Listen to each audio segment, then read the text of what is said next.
From Creamer Media in Johannesburg, this is the Real Economy Report, our top stories this week. We ask if the election of a new ANC government will mean new economic policies for the country.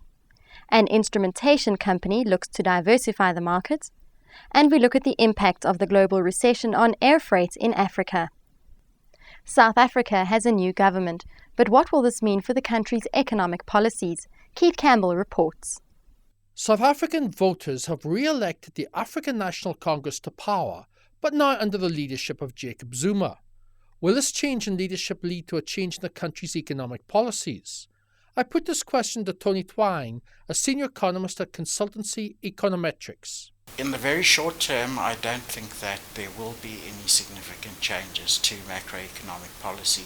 And indeed, even over the months and years that roll out after the election, we should have relative stability in terms of macroeconomic policy. The ANC has been at significant pains to try and explain to the rest of the world that the macroeconomic policy is not up for serious review.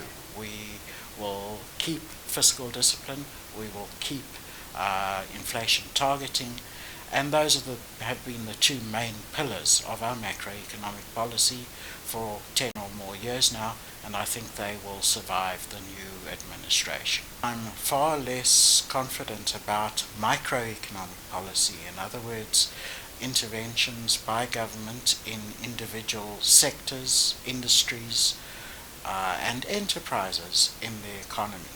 The promise to hold macroeconomic policy steady as she goes is not echoed in many of the operational departments of government, for instance DTI, the Department of Health, public enterprises, where many of the interventionist jabs that have come into economic policy and life in South Africa have taken place. So macroeconomic policy, probably just as it was. Microeconomic policy, I would expect more and more and more intervention. A South African electrical and instrumentation company is diversifying into new markets to ensure its future growth. Chanel Pringle has the story after this commercial break.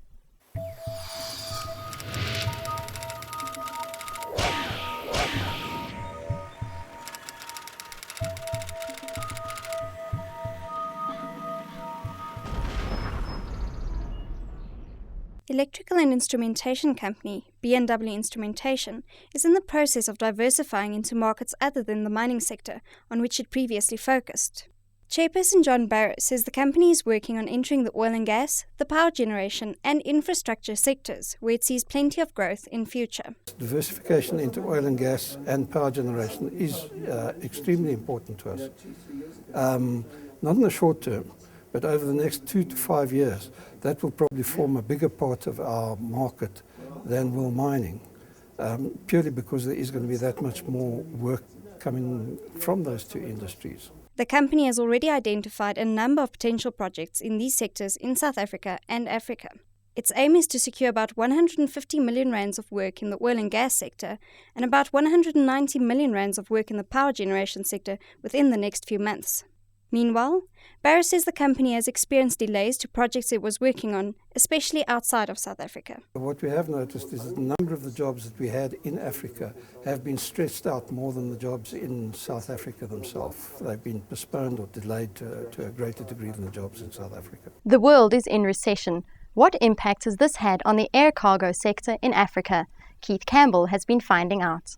With poor land and nearly non-existent river transport, air freight is especially important to Africa.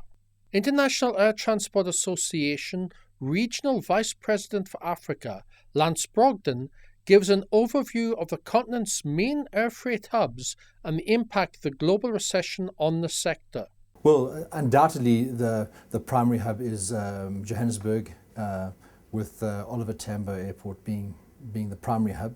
There is a small hub in Cape Town, which is quite successful. You have Nairobi, which is a long-term and strong hub. In West Africa, Nigeria is an ongoing developing hub.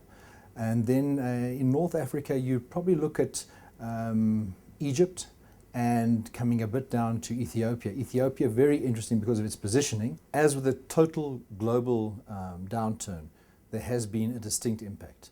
Looking towards the end of last year, we saw serious decline all the way up through to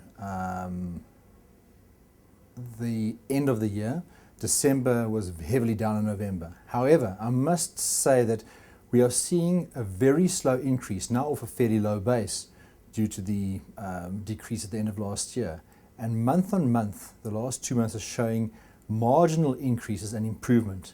And we sincerely hope that this is going to what we rather call the bottom of the barrel, with an improvement coming over time. This is, however, not in line with what we're seeing globally. Many parts of the world and the total global air freight movement is actually very soft and very down. So Africa in the last month or two is showing a slight but encouraging growth process. And now for a sneak preview of this week's Engineering News magazine. We report that South Africa's largest steel merchant, Max Steel, expects the South African steel market to shrink by 30% this year. Read how South Africa's engineer-to-citizen ratio is worsening, with only 0.5 students produced in engineering and the natural sciences for every 100 members of the population.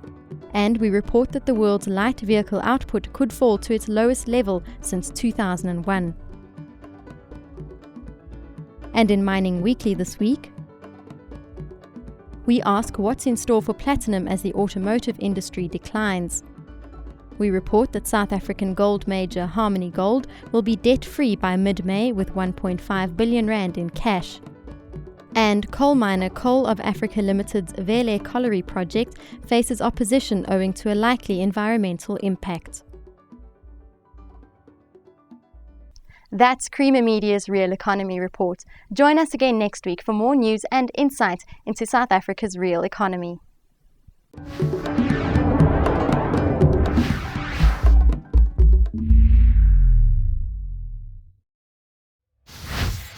Engineering news, not just for engineers.